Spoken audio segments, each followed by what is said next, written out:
Hello and welcome to the skating lesson. I'm Dave Leese. And I'm Jonathan Byer. Hi, Dave. Hello, it's turtleneck season. Welcome to this skating lesson. If you are new here, this is this and that. Please subscribe below because we are going to discuss all things Didier Gailhaguet in France, the advanced novice division of the Moscow Championships, what's going on with Didier Gailhaguet, and a Four Continents preview. So there's a lot to really delve into. And also, we did learn right after we filmed last week who the teams for the Four Continents and the World Championships would be for the United States. And it was kind of funny because we were filming, not sure when that meeting was going to actually take place. And we kind of gave our thoughts. What we do know, and this has been widely discussed, so we can kind of, I guess, refresh and kind of marinate it because I've thought about it throughout the week. So we have, for the pairs going to the World Championships, are Alexis Meka-Kiniram and Chris Kiniram. And in the second pair, it will be Ashley Kane and Tim Leduc, who were fourth at Nationals. Very interesting there. After a disappointing fall. After a disappointing fall and falls at Nationals. Didn't know which pun you were going with. They're taking the top three dance teams. No surprise there. For the ladies, it is Brady Tennell and Mariah Bell. No surprise there. But for the men, it is Nathan Chen, Jason Brown, and that third spot went to Vincent Zhou. So a little bit of a interesting spot there. I'll just read who's going to Four Continents, and then we can kind of discuss. For the men, they went with Jason Brown. He did choose to go to Four Continents. Tomoki Hiwatashi, who was third at the Nationals, and they decided not to send Vincent to Four Continents to let him train to get better for the Worlds, and they took Camden Pulkkinen. For the ladies, it is Karen Chen, Amber Glenn, and Brady Tennell. Mariah Bell is not going to Korea. In the pairs, it is Jessica Callalang and Brian Johnson, who were second, Tara Kane and Danny O'Shea, who were third, and they chose not to send Ashley Kane and Tim Leduc, but to send Alexis Meka-Kiniram and Chris Kiniram, and it is the top three ice dance teams. So I'm very fascinated at how they parsed things, right? Yes. So there's a lot of political games, I think, going on with the pair team. I think that one is one of the most fascinating. Because, I mean, not to give it away, but I think they played it right with the men. I know that there was some, debate back and forth, but I think I understand strategically what they were going with there. Mm-hmm. But the pairs one confuses me. And we're going to talk this out because there's this big idea, even when Mariah was left off the team in 2014. All these clearly non-insider news outlets were like, but she was fourth at the last Olympics. And you're like, who cares? What does that have anything to do with now? And although we are very appreciative of Ashley and Tim doing their job, placing in the top 10, I don't understand how that overrides their lack of success against Jessica and Brian in this particular season. Because what are the... And I'm sorry to put you on the spot. Did we figure out the numbers that we would need in order to maintain two spots? Yeah, they have to get at least 28. So they can do that. Yeah, they can do that. So, but I think so could Jessica and Brian have done that. Oh yeah. So I've thought about it a lot, and it's interesting because there's so much politics, and there was someone that was on the board of U.S. figure skating as the athlete rep in the 90s and then worked for an agent that I was speaking with over the last week. And she was explaining her position. And she said, yes, we feel that Ashley and Tim are one of our top pair teams in the world. But a lot of that has been manipulated along the way of why we feel that way. They're given certain things by U.S. figure skating. They get the articles. You start to believe it. Like, we all receive the same information. We don't know as much about Jessica and Brian. We're not as invested. So in our minds, Ashley and Tim are still ahead of them, even though they haven't actually really beaten them this season. And they've had head-to-head matchups. I mean, that's what's so fascinating, because we talked about, Dave, should they wait until after Four Continents to really name some of these world spots? And it would be like, well, they could have faced off, but they faced off a couple times already this season, and it's been clear who comes out ahead. Yeah, and they did do well last season, but it's funny, sometimes that matters and sometimes it doesn't. You remember Johnny Weir won a bronze medal in 2008 at the Worlds, and besides, that was the only medal for the U.S. at those Worlds, because Tanith and Ben were supposed to win. They wound up being fourth. And that was, the ladies were in no position to medal, and the pairs were weak. He got the only medal the next year after he went to Korea before the U.S. Championships and then got sick, and then he performed poorly there. They did not save his behind to send him. But of course, Jeremy had won the Grand Prix final, so they didn't need him anymore. They had a new spark, a new like shining object. But you can tell that like sometimes it matters and sometimes it doesn't. And you never know what is going to matter. They didn't go with Haven and Brandon for anything, which is very interesting because they could have. But they based on their fall season. Yeah, they actually did medal twice. They did not give them an assignment, but they instead went with Tara and Danny for 4 continents. And they could have sent Ashley and Tim to 4 continents as well. And in my opinion, I feel that they should have sent Ashley and Tim to 4 continents. If they're going to send them to Worlds to do well, why not invest in them all the way? But it seems like they are trying to encourage Tara and Danny so they don't lose them as a team, so that they can still have 4. And it's a lot of games going on. But then you wonder, why are we sending Alexa and Chris to 4 continents? Like, there's all of these just games for the going reasons on. That you were stating, like in the national show. I am surprised that they wanted to do that as well. Yeah. I feel I do think that the U.S. figure skating establishment has a way of making almost everyone feel shitty. Right? Yeah. In an attempt to make sure everyone wins, no one has. Yeah. Because if you're Jessica and Brian, and you have just had a slam dunk performance and been building throughout the season, you do reach a point where you feel like, well, what more do I have to do? I actually did beat the other team several times throughout the season. And that becomes tricky. When Ross Minor didn't get taken to the Olympics, and there are a lot of people that have a lot of different, views on that. But although I understood the reasoning behind it. That made total sense to me.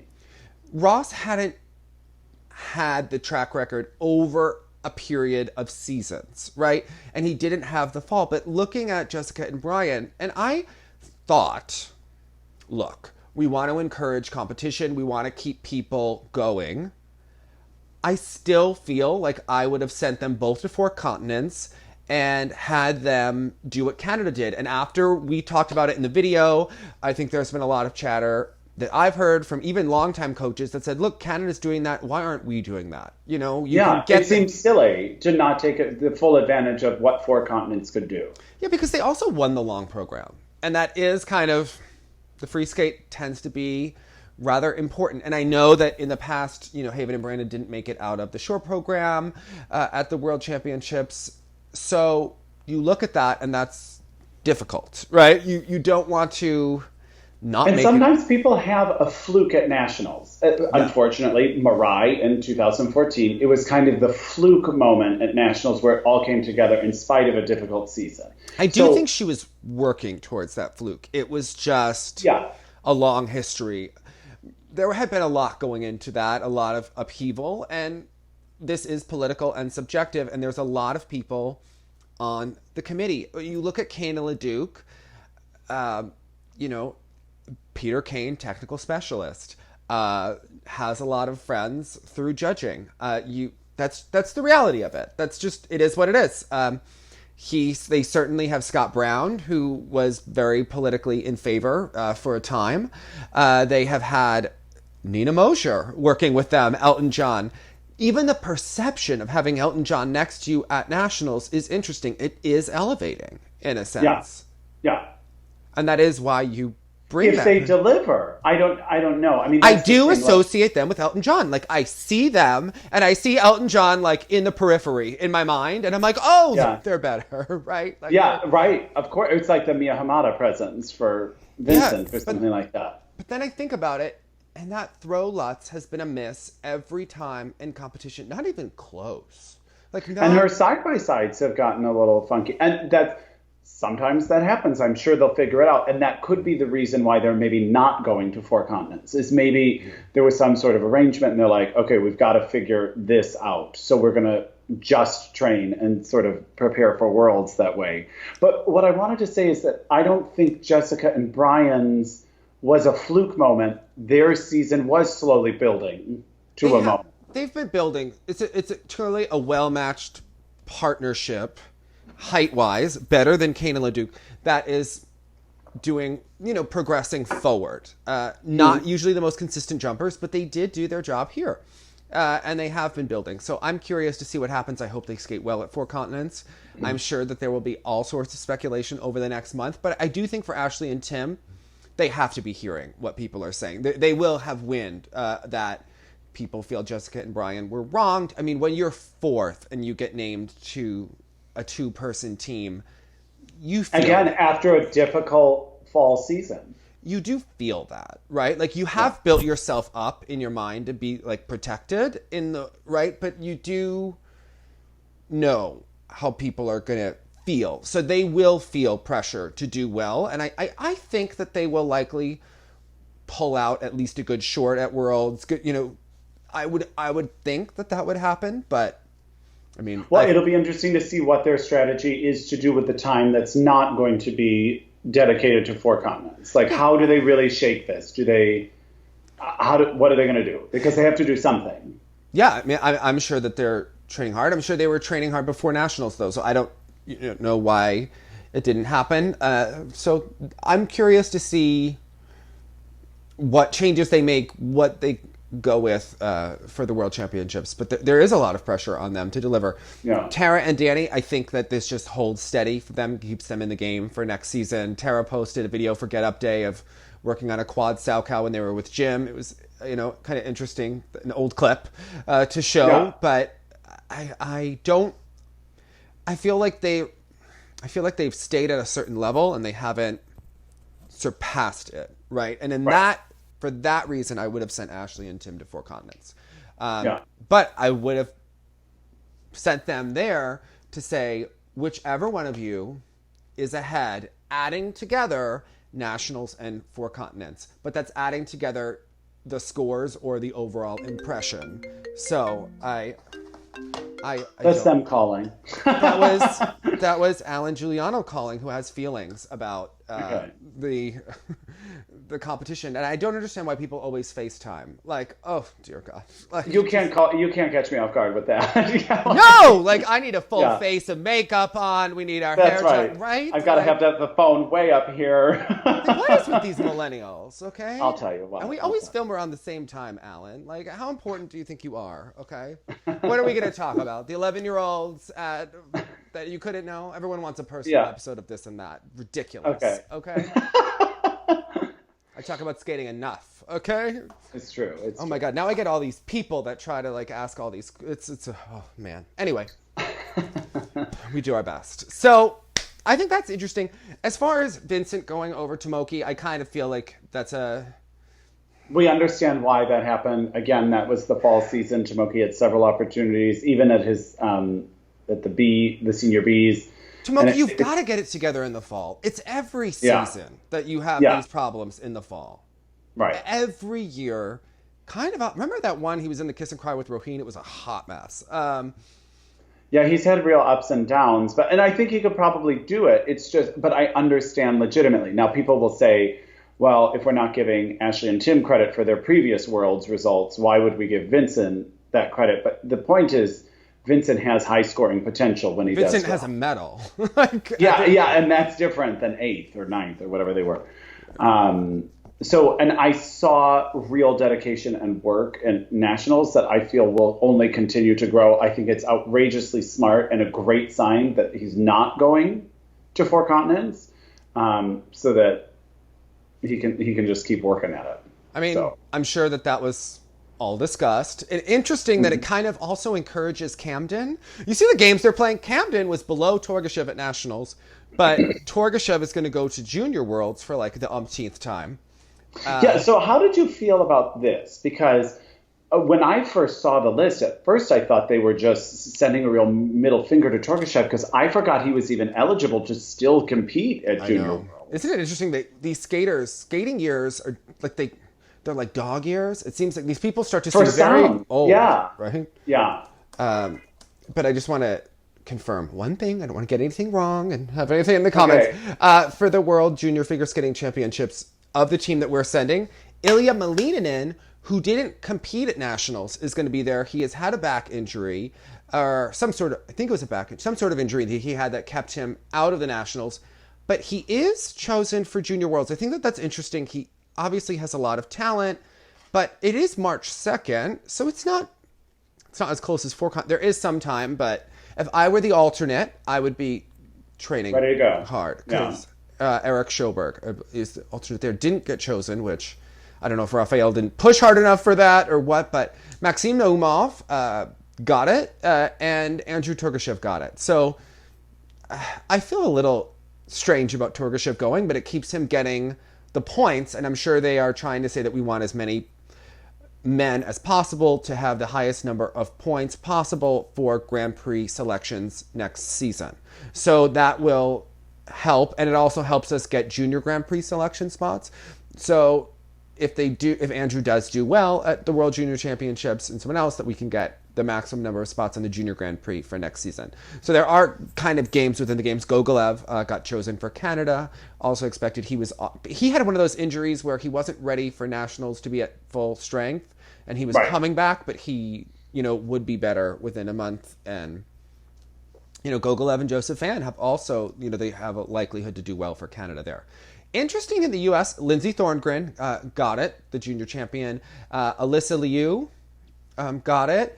And Star Andrews is going. Remember she deferred? She's still eligible for Junior Worlds. But you remember that Star deferred, declined 1 year to go to World Juniors, and then now she's going. Yeah. Just weird games within games. But someone asked me, isn't she going against Alyssa? And I said, yeah, and she's going to get her behind kicked. But that is what it is. She is going. She's playing the game. Unless, again, she's just trying to accrue her own points in some way. Yeah, with the U.S. is, sending 3 teams as well. And then in the ice dance, kind of interesting, Avon Lee and Vadim, Katrina and Jeffrey Chen, so that's Karen's brother. Those are 2 Igor teams. And then the Browns are going. They used to train with Andrew Laverick, kind of local. And Lindsay Thorngren, also local. So the New Jersey area is, always a hot spot in waiting. Okay, we are always just ready to take over the whole scene again at any point. Okay. I went to Hackensack to skate before work on Friday. Oh, and when you're going into a den of pit vipers, it just has that energy of walking on eggshells. That is the energy of Hackensack. It's money, stress. I already have anxiety about it. Yeah, very cold. Nina Petrenko was working with the girl on the ice, and she was doing this step, and it was her legs were crossed. I think she was skating to Senorita. I don't know. The girl was a little bit tall, doing kind of single and double jumps, and doing the arm roll shimmy, and it was Oksana Bayul in 1995, and it was. We never left. Yeah. But it was updated for the new era, but it was fascinating. It's fascinating to watch Nina teach, too, because I don't think she really competed in skating, but obviously she has a skating background, yet it's interesting because also Artur Dmitriev's wife was also a choreographer in Russia, and she was a rhythmic gymnast who kind of faked it till she made it on skates, but she was a rhythmic gymnast in the 80s as well, as was Nastya Liugin's mother. They were on the team together. So just kind of interesting being in that kind of... In the thick of it, yeah. In the thick of it, okay. Oh, yeah. It was... I have to tell you, skated real well yesterday. I think it prepared... knowing that you're going to go into some place when you know that everyone is staring at you, and people have zero chill in skating, right? The skating moms are looking and smiling, and you're I do see you. I am aware of your penetrating gaze. And it's the moms, like, they sit right up against the glass in Hackensack. You know that you're being watched. So, yeah. But I figured it's good because I haven't skated in front of people, since 2014. So I kind of feel like if I'm going to test again, I want to prepare myself mentally so that that does build in that kind of nerve adrenaline situation in a way. They're helping you, the skating moms. No, they are. Like, that is a nerve-wracking energy. Totally. It becomes a performance energy in a way. Yeah. I think that's interesting. Yeah. So it was. And I also am not a morning skater I'm just working on my moves right now, but I'm not someone. I have not skated at 7 a.m. in a long time. So that is. You're more of an evening session kind of guy. Okay. Middle of the day, right? That's what we all prefer. But yeah, so it's an interesting kind of adjustment. So what would Marta Caroli do in any situation? The preparation, you must always add a little bit of more pressure. And I added a little bit of more pressure, and it was good. It was brackets yesterday. Okay, so. Very nice, Dave. Under pressure, no less. Mm-hmm. Tara Modlin wasn't there. Because she's at the Empire State Games with the coaches from my rink who are very Jersey. And I was thinking, and those are the ones that were going to be on the reality show. And I just thought, skating really missed the mark because U.S. figure skating did everything, allegedly, to quash that. There were really, there were threats made, allegedly, about, like, not being able to coach, at competitions and things like that. So, funny, because what would be more interesting than watching, like, over-the-top personalities competing against each other in an ISI championship? I mean... 100%. 100%. Girls with ribbons doing programs, over-the-top personalities, Long Island, Jersey, amazing. Yeah. Okay. Yeah. I would watch that. A lot of the very serious nature in which people take themselves in those things. It would have a cult-like following in no time. Oh my goodness! Like I couldn't even tell you. Like the amount of backstories we could do on these people. Okay. It would be the best. It would be the best. You would love it. It would. Now, on a more serious note, there are a lot of things going on. There are 2 DDAs. There are things going on, but this week things have been revealed in France that Didier Gailhaguet has been involved in the cover-up of sexual assault for allegedly for quite a long period of time, as being reported and being discussed in a book by Sarah Abitbol. And it was interesting is that the word that she chose, and the title is so brilliant, and it's called The End of the Omerta. And the omerta being the culture of silence that exists. And we hear about this in sports. We've heard it kind of referenced in some of the articles, certainly about gymnastics, certainly about figure skating, but it's never really... U.S. figure skating has not... The public has been very resistant to kind of the Me Too movement of sorts until David Wraith gave that recent quote in the article with Ashley Wagner where he said that figure skating doesn't really have a problem because I have to tell you. How could you possibly say anything like that? Because there's a really brilliant post by a pair skater, Natalie Vlandis, who skated... before she skated with Jim Peterson, she skated with Jared Guzman, and they were champions, I think, at the junior level coming up, and she was really upset. She was one of the more sound, thoughtful voices after the John Coughlin situation, but she kept it very... Nothing about John, she just kept it very high level, just saying, there are problems in figure skating that we have to address, look at, especially in pairs, especially in dance, and things that happen in an abusive environment. And they were, Natalie, I think, could have a lot of tales to say. And she had like 2 or 3 posts this week, but it was the David Wraith quote that really pushed her over the edge. And then she asked some question of, have you ever been abused or been subject to abuse, whether it verbal, mental, physical, she kept it very high level, by another USFS member. And then the second question is, have you ever witnessed it? And almost everyone was writing yes, yes, yes, yes. And yes. Very famous Olympic gold medal. I mean, everybody was saying yes, yes. I mean, yeah. And it was really kind of that quote. But I thought it was so interesting is that in France, the same kind of quote was given, that we don't have this problem, it's not existent. I thought, how interesting that it's universal. But also what was interesting about France is that they have seemed to lean into it more.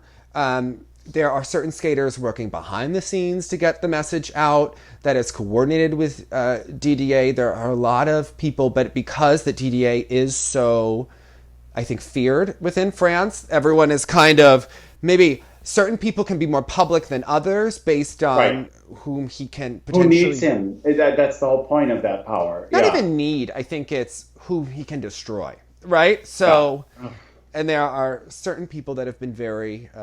vocal about it. Gwendal Pesera spoke out about this. Sarah Abitbol. And Gwendal Pesera, he is an Olympic champion. That gives this a lot of credence. One of the things that has kind of been, I think, really depressing about when you think about what happened with gymnastics and, why did that take off and skating hasn't? And even in the Coughlin situation, unfortunately, these sports are so rank-oriented that when someone who is higher achieving says something, we tend to give their statement more legitimacy. Totally. Mm-hmm. Ashley Wagner's statement, even though it was not maybe as graphic as other statements, accusations about John Coughlin or other skaters, because she was such a well-known skater, it elevated... It carried more weight. Weight. And it's sad to me. And it's great that Ashley did it, but it's also depressing that we don't value every person's experience the same. They're automatically... Well, because it's so easy to say they were climbing. They were looking for an opportunity. They didn't have the talent. They're trying to get press. That's even happened in the Me Too movement as it's applied to opera. Like a lot of when people were trying to squash certain complaints, they were saying like, oh, well, they're just bitter. They're trying to get publicity and a bigger career out of this. And I don't... And it may be something that we're all psychologically trained to do, right? Like, I think we all have our own inherent biases that we have to overcome.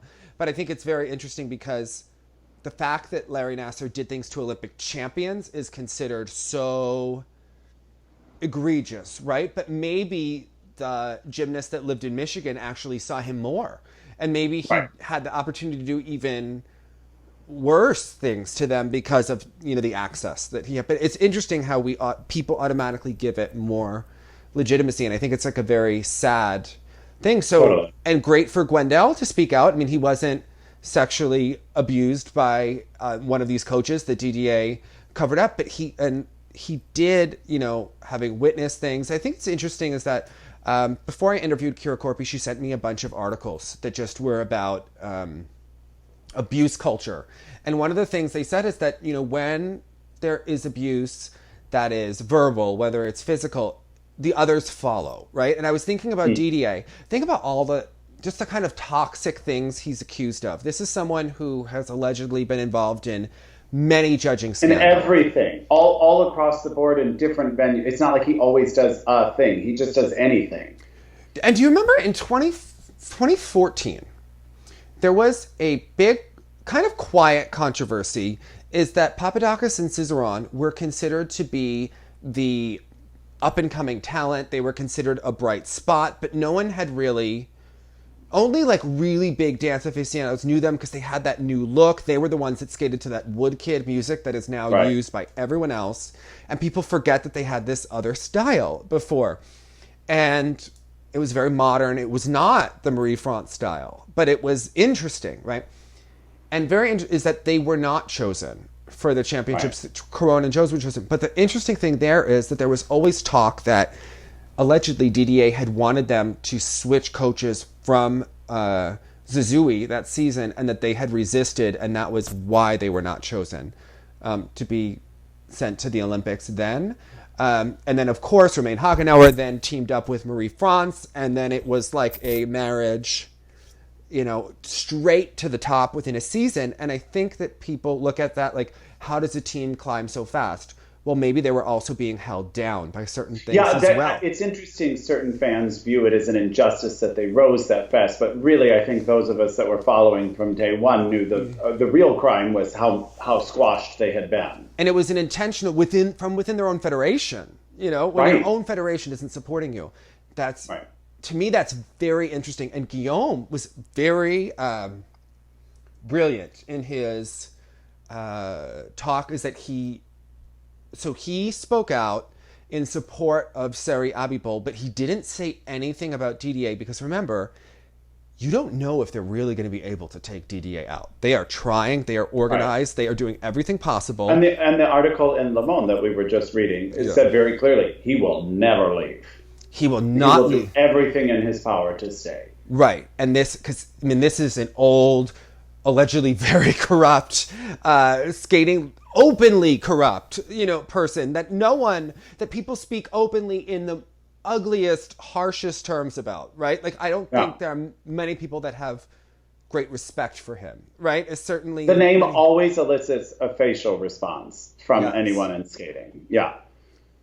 But there is the understanding that he has a lot of power and no shame, right? So think about, it's not difficult. When I read that he did this, and I hadn't thought about it too much until hearing about things about stuff that's going on with Vanessa James and Morgan Tsipras, that he's looking for that if they can't return for the US, he's just looking for a coach for them in Europe. That he is that they have been doing things regarding victim shaming and sending photos and screen caps of the accuser all around, France. And within that, and at the same time, they do know how old the person is, but it's kind of like a dual kind of...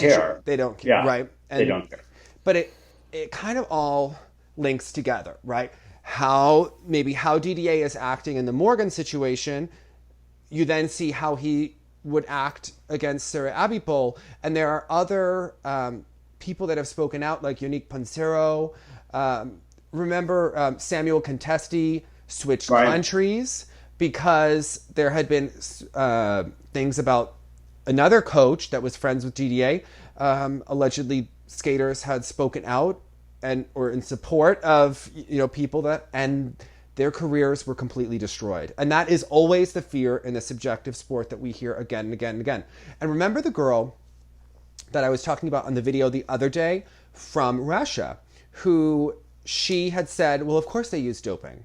And it was like a 13-year-old girl who just like spoke out of turn. And they went in. Yeah, they went in, and they went in on her with a vengeance, like very high-level people, right? She now skates for Ukraine. But you have to think, people have long memories in skating, right? 100%. And that's the headline for that skater in particular now. They will remember that. They will remember. If anything, if it is not just something that is like swept under the rug, like whatever, that will be remembered, And yeah. And it was the mom that had to keep reminding everyone her age. Yeah. But I do say, like, Arina Slitskaya kind of like came out in support of the girl. And I thought that was nice of Arina to do, but they kind of made it as like, she's such an idiot. She was joking. She didn't know what she was talking about. She would say vitamin C. And it was all spun like very brilliantly. But you think about that, is that girl completely like went underground, underground and switched countries within a matter of months. And even if you look on some of the message boards where they track the skaters, they don't even talk about like what she said. Like, it's too controversial, right? Like but you think about that skater switched. Like, there is always that fear within a subjective sport. So Totally. He holds a lot of cards. So yeah, Guillaume, I mean, think about it. Guillaume just lost a European championship due to politics. The last thing they need is Didier to come for them, but at the same time, he does seem to be a person who is certainly someone who is supportive of other, human beings and, has his ethics about him and his morals. Yeah. So I think that was, very big of him and kind of interesting where he said something, but he didn't. I mean, I'm sure Didier is upset anyway that he said anything, but, that's life. And kind of interesting, that he came out. It does seem like, and Didier lied again. So Didier made a statement on the FFSG website, which is the French federation, And he was saying that he called a meeting with the sports minister and was being proactive about it, which is not true. They actually summoned him to the meeting. So he's even lying within his own official channels. So it'll be very interesting to see what happens in France over the coming weeks. But I think this is a story that has legs. I imagine, the book, the cover seems quite powerful, and we'll have to kind of see. What a mess. What a mess. And the coach is named Gilles Bayer. I know, and I have zero relation to this person. I was like, oh my gosh, there was an unfortunate moment when they discovered one of the oldest living Nazis in Philadelphia, and his name was Johann Bayer. And I was living in Philadelphia at the time, and I was like, oh my gosh, please no one contact me, thinking that this is the same person. So are you from that part of France that's where Germany and France The Alsace-Lorraine? No. So that's where my family is from on my grandma's side. So it's beautiful, Strasbourg, that whole area. I think it's one of the most beautiful parts of that region. Bayer is more like Bayer, Bayern is in Bavaria. Aspirin? Yeah, like that. Bavarian aspirin, yes. Exactly. It's little pills with wearing lederhosen. So, yeah. Well, in other news, Elena Konisheva officially retired. And I talked about this on the video, but kind of hilarious gaslighting there is that they blame the injury on what happened in November 2018 to kind of put the onus on the former coach, even though she was training her behind off move to Ontario's doing quads all summer. But it's interesting is that fans do fall for it because they were immediately wanting to attack and say things like that. But imagine if someone is so injured that they're and they're doing quads and then the leg gives out and they're never able to jump again. But people are like, well, she's switching to ice dance. It'll all be fine. Good luck. Yeah, exactly. Best of luck. That's not such an easy switch, and it hasn't worked. And, certain skaters have certain inherent advantages and motivations. Annabelle Morozov and Diana Davis, they come from exceptions to the rule. Yeah. Tarasova is literally Annabelle's godmother. They went, to a church, and it's all official. It's all official. I don't think that Konisheva has that level of investment in her. Right. So, unless she were to become a poster child for a Terry wronging someone, then they might get behind her. But she wouldn't, because she's following the rules. She has seen what happens if you leave and don't do it right. Yeah. So fascinating there.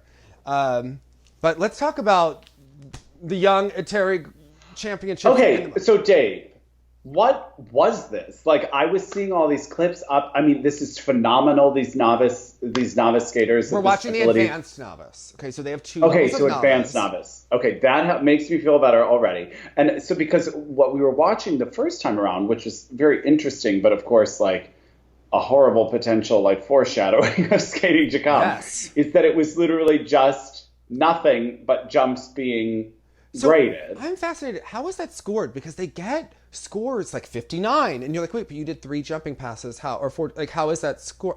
I don't really understand it, but if they weren't weighting it properly, you know what I mean? If they weren't doing the factors. But I don't know if you thought about it. But so they do a short event where they just do their jumping passes, and I thought, wait, the ISU keeps talking about that technical and artistic. Is that what this means? Is to literally just have a jump contest? And I have to tell you, I found it boring. Yes. Even though what these skaters are doing is immensely talented, but what it really was, no music, skate around, jump. And the audience wasn't really clapping. There wasn't an involvement. I don't know, something about it had a weird energy to me. In that iteration, I don't think that's working. Colorado used to have their own versions the aerial of these challenge. jump offs and stuff like that. But this was a strange event. Yeah. So if anyone knows how it's judged with any more of that information, it's an interesting take. I hope the sport doesn't go in that direction, but I did have that. Yeah, because that would be a part I just legit wouldn't find very interesting. Yeah. But it's kind of interesting because they did also have a novice event at the Moscow Championships. and there were skaters in the novice championship that were like once with the Terry when they were very young, and then they went to the Angels of Plushenko. There are more Angels of Plushenko in the novice ranks coming up. So he may be a school that is building, but younger, you know, going to take a couple of years. But interesting is that, I don't know if did you feel the Dance Moms quality to this with these girls? Like the fact that there are more of them, they are young, that the competition is insane. And again, the things that they are doing as advanced novice skaters, but it's so funny how quickly you become immune to it. You're like, all right, of course you just did a quad toe, triple toe. And you're like, wait a minute, I can't even let that land for me. But I find it fascinating is that, okay, so Terry clearly has a school that is impressive, that it is becoming so much more like the Caroli system, like where there are coaches that are prepping these skaters younger. And we've talked about this before, how each subsequent generation is improving in certain areas. I did notice that, especially with Adelia Petrosyan and with Sofia Akatyeva, they have better skating skills than the current juniors and the current seniors. Sofia in particular, I was like, oh my gosh, she was emoting in every step. Now, she was still given weird, nonsensical choreography with her arms like up and down that meant nothing, and the music was totally not matching with it. But she herself had some really beautiful, sensitive, exquisite moments amidst the jumping. Now, she was one who scared me in the jump only competition, because those looked like the kinds of quads she shouldn't be trying. Yeah. Like the falls out of them were very dangerous looking to me. But then when she did her free skate, they were much closer. But really, what a beautiful skater. Like she seems very determined. So we've seen her do quads. She's done triple axels in the past, but not consistent yet, right? Yeah, because the double axel was a little wonky here. I think she kind of overcooked it a little bit. And she jumps a lot with her shoulders. I noticed on her quad toe, she was dropping the left shoulder a bit on the takeoff when it was, and then she was kind of going to that side a bit on the landing. But interesting to watch her footwork and watch her skating skills. There was more knee bend happening. And I really liked Petrosyan. Now, she didn't do any quads, and the other two did. So, and like an advanced novice, I'm like, what? You don't have any quads yet? Like, who are you? Isn't that insane? Yeah. Who even are you? Why do we even care, right? But exactly.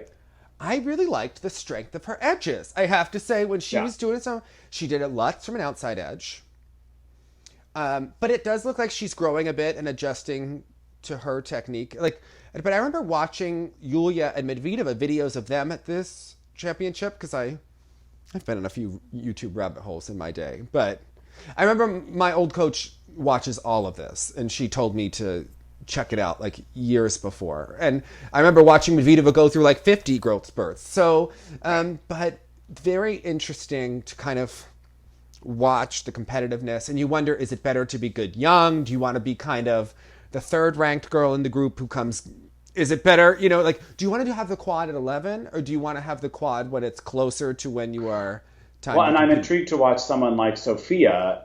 Will this artistry be fostered? Will it get squashed with the technical elements? Like, I'll be very intrigued, because this is a very, to me, natural, inherent ability. I hope doesn't go away with time or additional training. So another kind of interesting thing here is that some of these skaters are already famous, and not just because of Instagram and the likes, but there's that show, The Next Ice Age, that takes place in Russia, where they have, on Russian TV, they have the different high-level coaches and the choreographers, like Averbuk is working with them.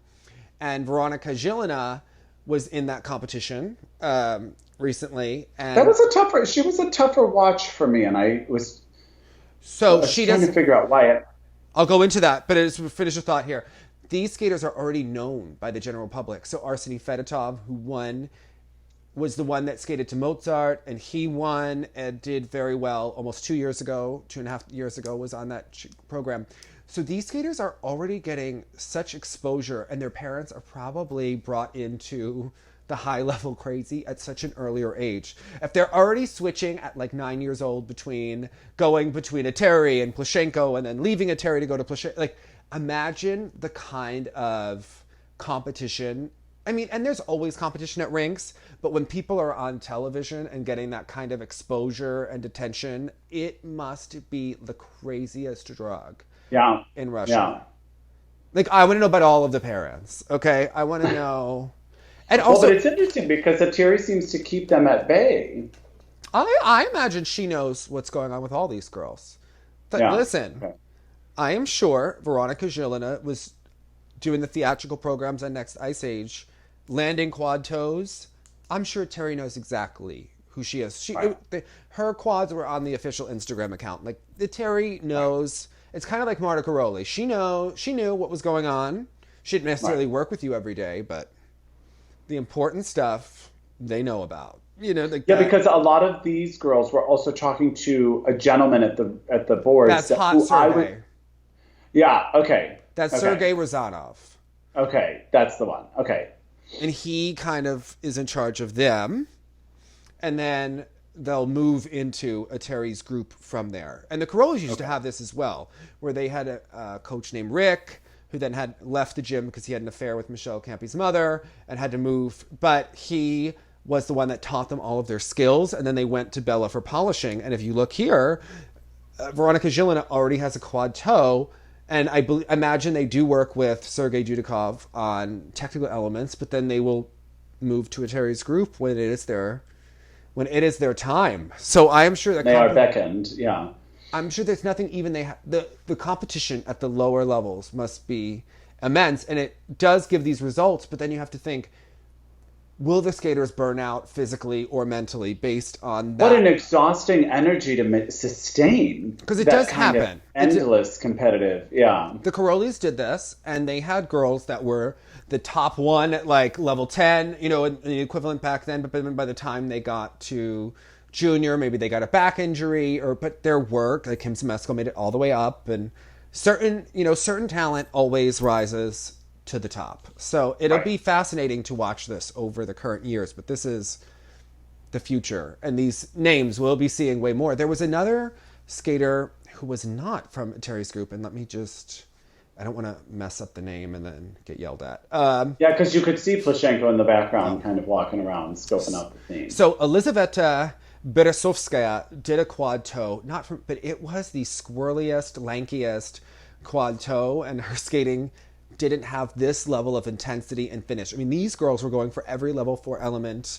They were going for every point, and you just kind of think like this is the future. But then they're normal, yeah. Now the girls underneath them at the regular novice division, like there's a Sofia Titova who was with a Terry that went to Plushenko. I mean, these are like itty bitty girls there were like 3 different Sofias and like. But the Boss T YouTube channel has a lot of this. Yes, they do a really good job of that. So you can watch all of this there and just... Because I want to make sure the Sofia that I was so enamored with was Sofia Akatyeva. Akatyeva, yes. And she's the one that's done the triple axel and done the quad toe. And I really so you had questions about Veronika Zhilina. To me, she jumps kind of like Trusova. Yes, there was a whole Trusova thing, even when you would see her like pumping back and forth, getting speed, like in between, not even during the program, but during the jump drill portion of the competition. But then she whips out the back flexibility moves like Yulia when she does that spin at the end. And that was totally unexpected. I didn't think that those two things would go together, but... Skating to the music of Sia. Another one bites the dust. And then... maybe... The theme song, perhaps. Oh my goodness. The training camp, but okay. Yeah, but fascinating. And she did not do very well in the jump competition, and then she nailed that. She's drilled that. Because But to me, her skating skills are the least impressive of the 3. Yeah. Mm-hmm. But it seems like less time is being spent because she can do 2 quads, honey. So, I mean... Right. I mean, it's in a way the same 3. It's some sort of models. Yeah, I'm sure there are other ones who are less impressive, but a year or 2 ago we were watching Maya Kromich, and a year ago we were watching them come up at different championships. Right.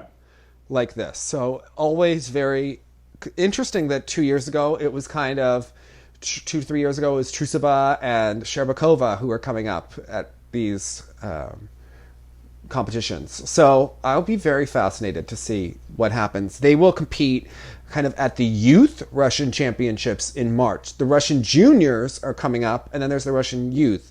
Now, I was looking, and I don't know the whole rules, but I thought I saw Akatyeva's name, that she may be at the junior event as well as the youth event. But I'm not, don't quote me on that. I'm not sure. There are people who can correct this, and I'm not sure, like, how the rules work, because we don't have, they don't have English Wikipedias yet for these skaters, and obviously they should, because we don't know their birth date, and we're trying to get things through VK and through people that are very helpful, but we, you know. Right. I don't know their favorite color yet. I don't know what stuffed animal that each one likes the best. That's right. We need to prepare for these soon-to-be giant presences. Yeah, and why don't we know more about Hot Sergey? Like, how come we don't know, like, who he was coached by? What are his credentials? Interesting that you think he's attractive. Jonathan, it's relative to the other Sergey. Okay. Okay. I see. Comparatively speaking. Do you ever, like, know, like, where someone is, like, I don't want to say what company I work for, but they, like, will say someone is hot for work, but not hot in real life? Oh, we say that in opera all the time. We'll be like, well, they're like opera thin. And you're like, oh, okay.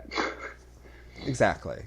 Jonathan, you're becoming such a weight Nazi 2 weeks in a row. No. This is about, like, my own weight. Like, because some people will be like, oh, Jonathan, you've lost so much weight. And I'm like, well, that's like opera thin, not like real life thin. No, you're real life thin now. Well, thank you, Dave. It's not true, but...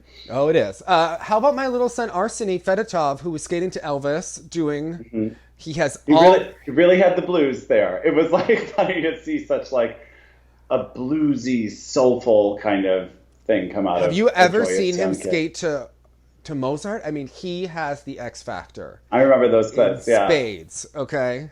Yeah. Now, does he have a brother? Every time this skater is brought up, this girl, Emily Alakar, who skates with the Russian coach, who also follows all of this, will say, oh, he has a brother. And I'll be like, what's his name? Crickets. And then people will hear, oh, he has a brother. I have not seen Arseny Fedotov's brother. Does he have a brother? What is his name? Was he on the next Ice Age show? Like, the next Ice Age obviously needs a Wikipedia entry. We can't do it all, people. We need to know. Yeah, we need help. Why doesn't Sylvia Unseen care more about the Russians? Like, come on, Sylvia. You know, maybe they're too seen for her. I don't know. Too seen. Okay, amazing. I mean, she likes more obscure. She likes to stand by the side of the board, like by the side of the rink, like in Philadelphia competition. Maybe this is just too public for Sylvia. I don't know. Okay. Too mainstream. There could be another channel, Sylvia Scene, right? Like there could. I don't know, but I did want to preview the Four Continents with you, Jonathan, because this is one of the big skating events coming up, and we have some news off the bat. We need to talk it out. I groaned when I heard this. Okay. I was excited 2 years ago, and I groaned from the bottom of my stomach, the pit of my being. What is it? What are you going to tell me? Rusty's going to host it? Okay. Yuzuru Hanyu. Oh. And I had warning, but I didn't feel it. Like, I had heard murmurings that he might switch programs, that he's going back to Chopin Ballade for the short program and Saime for the free. Jonathan, it's happening. Jonathan, like... Just let it happen. It's happening. I don't think the programs had anything to do with why he... I don't either, unless he feels like he's got to shake it clean, and he can't do that with these programs, and he doesn't have time for other new ones. But all of his programs are so similar anyway. Well, that's what one wonders is, why did it have to go back to these? And the costumes are always the same style, and it's not like he's really giving us different moods. I think the programs had tremendous potential. And again, I don't think that was the part that was ever holding him back. So, intriguing. And interesting that he didn't get new programs for this season, and he's still recycling other ones. It's all psychological. If this is going to help him feel more prepared, then he's having skater emotions. That's what you need to know is going on. He is being the skater of skaters, okay? Yeah. He is having skater-iest, yeah. He is having complete skater emotions. You know, he is going in just being such a skater. Just he is completely in his head, I think, since the Grand Prix final, and he is, I think, trying to will himself to pull out a world championship. And I'll be curious to see what happens, because if he loses again, will he keep going 2 more years? Like, what? And I think it all depends on how he performs and how he feels he's doing. But the level of intensity feels exhausting. Like, it must be very exhausting to be in his mind right now. He likes to win. And probably have to field all of those headlines and questions about. And there's such an animosity from Hanyu fans towards Nathan. But I think that, like, the general consensus is if they both went totally clean, this would be a Hanyu victory always. And I wonder if he's beginning to doubt his absolute dominance if he skates clean. Well, there's a lot with base values and things like that, what quads are being versus grades of execution versus scoring, but... personally, Hanyu makes me feel in a very different way than Nathan does, if they were to both truly hit, but I think maybe the Grand Prix final has them thinking. Also, clearly, yeah. Rewatching Nathan at Nationals in that sloppy shirt, I just thought, there are things that Nathan is capable of that he is not doing right now. I think the last 2 seasons artistically have developed his persona, but maybe not his stretch and his line. And I think he's capable of being a more important... They're more personality pieces, and he could do something more traditionally beautiful, I think. He's capable of it, but he hasn't had to. But he may need to stretch himself more artistically than just the Shaylin fun short... the Marie France kind of long. I think. Well, it's so important because they're going to be pushing each other to be even better, and it would be very easy for them to become complacent if the other one didn't exist. They both need great programs next year. Yeah, really good. It would be such a gift to us for them both to have, really beautiful programs. Who knows what will happen with Shoma? So to kind of preview for continents, Shoma is not going to be there to kind of. Australia has 3, Jordan Dodds, Brendan Carey, James Min. Canada, Keegan Messing, Nam Nguyen, and Roman Sadowski. And remember, they are choosing their world team based on... Because they're smart, so that's what they're doing. China, Jinbo Yang, Hanyan, and Zhang He. Chinese Taipei. Interesting to see Hanyan again, because it was so nice to see him when he returned. So I hope he's still on a nice track.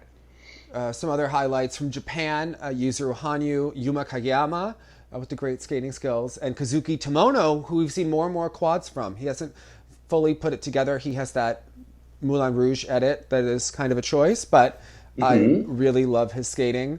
Donovan Carrillo from Mexico. South Korea, Junhwa Cha is going to be there. Who after that great nationals could be very exciting if he holds it together like he did there. And then Jason Brown, Tomoki, and Camden. So I think for the U.S., I think they'll be hoping that someone medals, and it will be interesting to see which one, if any, can rise to the occasion in Korea.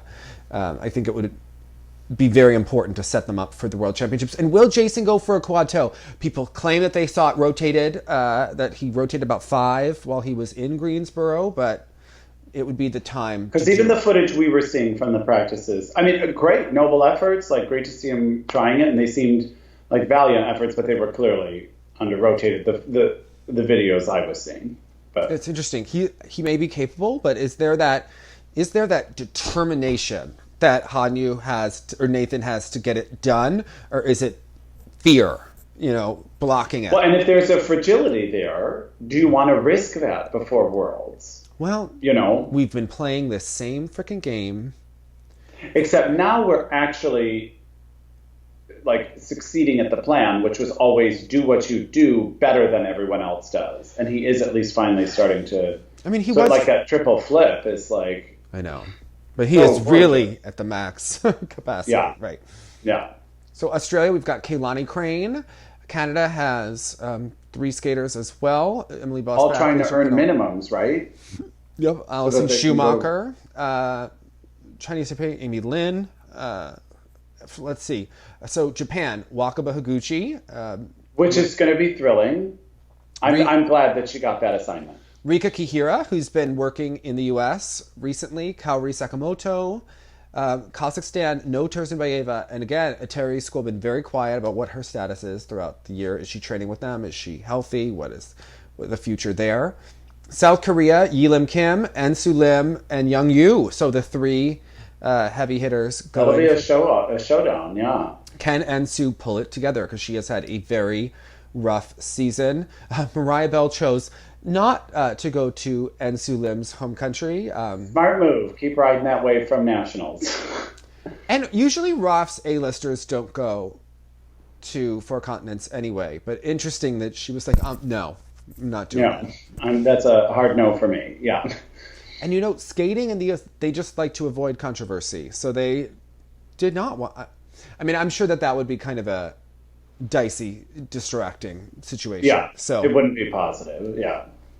And they haven't really faced off at a competition yet. So, yeah, Karen Chen, Amber Glenn, and Brady Tennell will be going. So hopefully Brady can do a good long program. It's kind of the jumps at the tail end of the program have kind of gotten in the way. And interesting to see if Amber Glenn can do 2 programs, or is this more of the same? The pair event, interesting. You got Luba and Charlie battling it out against Evelyn and Trent from Canada. And I know how I hope that goes, because I think Charlie and Luba are so special. So it'll be fun to see them again. That final lift. Oof.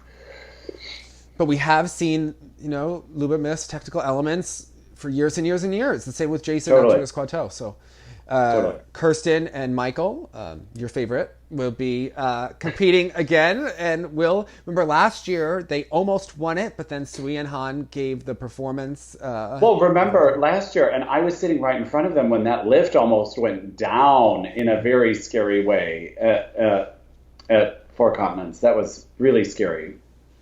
Peng and Jin will be there, and Tang Charming and Yang. material. So we have to see. The Japanese team that's coached by Bruno, Riku Miura, and Ryuichi Kihara will be there. And Jessica and Brian, Tara and Danny, and Alexa and Chris. So can Alexa and Chris win a medal? How will Jessica and Brian do here? Can they back it up? How motivated are they? Will Peng and Jin come out? And how will Kirsten and Michael do? That's an interesting kind of fort. Yeah, it's a neat lineup. Yeah. And then I think in the dance, the big teams to pay attention to, kind of Piper and Paul. There is that kind of Marjorie and Zach with Caroline and Shane. And remember, there is going to be decisions made with the Canadians and whether they'll go to Worlds. Now, kind of interesting competition within the competition. Tim Coletto and Masato Komatsubura against Minyura and Daniel Eaton, his old partner, kind of competing against each other there. And in the U.S., Madison Chalk and Evan Bates against Madison Hubble and Zach Donahue. Which one will come out on top, and how will they compare with Piper and Paul? Piper and Paul, that's going to be a really interesting thing. I have my own guess at 1, 2, 3, but it will see. It will be interesting to see how the cookies crumble there. And then Hawaii and Baker. So how will this all come out? What are your predictions? I don't know. I'm excited, though. I think it'll be an exciting week. I think it'll Do you guess? I think it's going to be Madison and Evan, Piper and Paul, Zach and Maddie is kind of how I see that. I think their parents might implode if that were to happen, Jonathan. I don't know. I could see that happening. Is what it seems like. I don't know. See, we wondered this last year too. I mean, they're all talented in different ways. Oh, right? Incredibly. That's why it's an interesting conversation to have, because all are worthy. Because again, weakest material for me this year, Hubble and Donahue. Strongest skating skills, Hubble and Donahue. Hubble and Donahue, the biggest, the fastest. So it depends, I guess, on which way the panel feels like going. So, and then how consistent will they be? How Hubble and Donahue much their problem this particular season. Hubble and Donahue don't seem to be like in a deep depression after nationals, so they may feel revved up to kind of pull this one back. And that could be exciting to watch too. Because they can do a very good job. But they have lost twice in a row now to Chalk and Bates. So that if they go 3-0, that would be something before the World Championships. And if they go 4-0 with, I mean, I don't know if it'll because I could still see Zach and Maddie winning the rhythm dance for the power of their pattern. Yeah. I mean, although I really don't like that material. I know, but if they're really judging it based on the skills and letting that kind of carry the rest, I mean, it's pretty undeniable. The Too Darn Hot has grown on me, and as has Piper and Paul's rhythm dance has grown on me as well. The Mac and Mabel, yeah. Well, assuming hair stays in place. I'm excited to watch those 3 dance teams go back and forth. Absolutely. That's fascinating to me. It's become really, I mean, dance was always obviously outrageously competitive at 4 continents. But really across the board, there's some really stellar competition at an event that used to not always be so stellar in each discipline. So it was the Jennifer Robinson Championship. What did Jenny used to say? It was me and Jennifer Robinson, honey. Okay. That's right. We're pioneer bravers. Oh, I'm excited. Oh, it'll be a good event. It'll be lots of... And tricky because that with the Korea time change, sometimes that's a tough one to watch. Lots of tweeting, lots of texting. I'm sure it'll be another... explosive weekend. Explosive just weekend of skating. So I can't wait for it. So yeah, I don't know, Jonathan, what are you, well, there hasn't been, what was your moment of the week, or what are you most looking forward to? I have to say, acquainting myself with Sofia's skating. I'm a big fan. Like, I was really taken, not by necessarily her material, but I just really enjoyed watching her. Well, I think my Arseny Fedotov is just the bee's knees. Listen, Jonathan, I claimed him already. He is not going to be yours. He will never be yours. Like Archer, like Danilian, that he is mine. Okay. Okay. Mine. Fair enough. I am a spoiled only child. He is mine. Okay. Okay. I get to support him. Okay. Adelia Petrosyan, mine, Jonathan. Okay, I am. And it looks like Cheer. It looks like Cheer is being renewed. Now, you'd have to be deaf, blind, and dumb to not think so, because all of a sudden they've been on every talk show going, like all the white people shows. The Today Show, like with... and they've had some great memes going around. They've entered like into that meme universe. They're starting to be used, and yeah, it's fun. And then they've been on Ellen a number of times. So I think they haven't, like, I'm sure it's all planned, but so someone sent me that they are hiring production assistants for February 3rd to go, and it was important that they had this because the way the show came out with the timing, if they are going to follow them, and people are like, who cares? They're not against that many other teams, but they do compete for total score against other schools, and I'm fascinated to see what happens with these people. Like, I'm invested. These are some personalities. You haven't watched an episode yet, but... I haven't. I have to get through my opera, and then I'll settle in and finish spinning out and watch Cheer. Spinning out is like, who cares? Okay, like... So last month. Okay.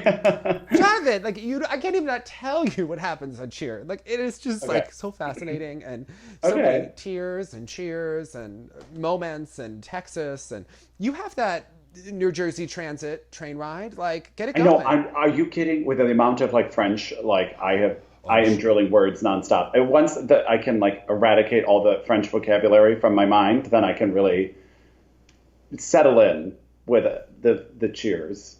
Cheers.